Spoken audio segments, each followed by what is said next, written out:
Одложено е впишувањето на Охридскиот регион како светско културно наследство во опасност.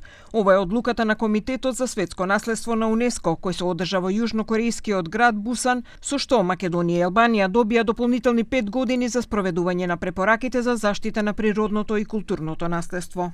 Охридскиот регион во оваа фаза нема да биде ставен на листата на светско наследство во опасност и ќе го задржи статусот на светско природно и културно наследство на УНЕСКО. Денешната одлука е значаен исчекор, но не и крај на процесот.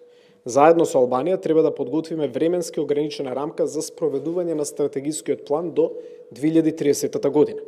До 1 февруари 2027 година треба да биде доставен нов извештај за постигнатиот напредок. Во однос на дивоградбите во Охрид, каде вкупно има 4847 нелегално изградени хотели и згради, Муцунски рече дека тие треба да се уриваат на соодветен и законски начин.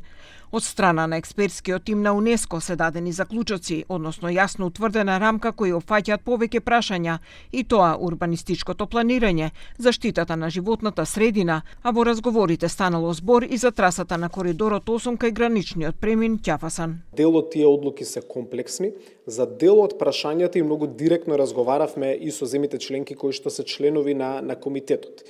И кај нив има разбирање дека статусот на УНЕСКО истовремено не треба да наштети на развојот на Охрид и на Охридскиот регион.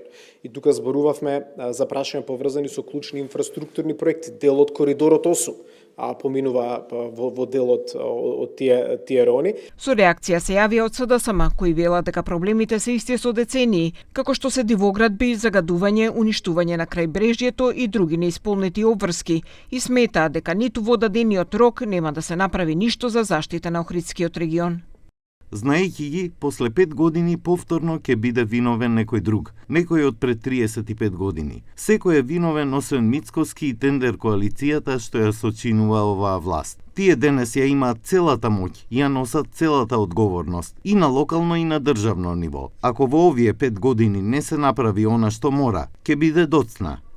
Охридскиот регион, кој е под заштита на УНЕСКО, веќе неколку години се соочува со предупредувања поради непочитување на препораките за заштита на природното и културното наследство. Најголем проблем на што укажуваат и еколошките организации се прашањата со урбанизацијата, бесправното градење и заштитата на езерото од отпадот и отпадните води.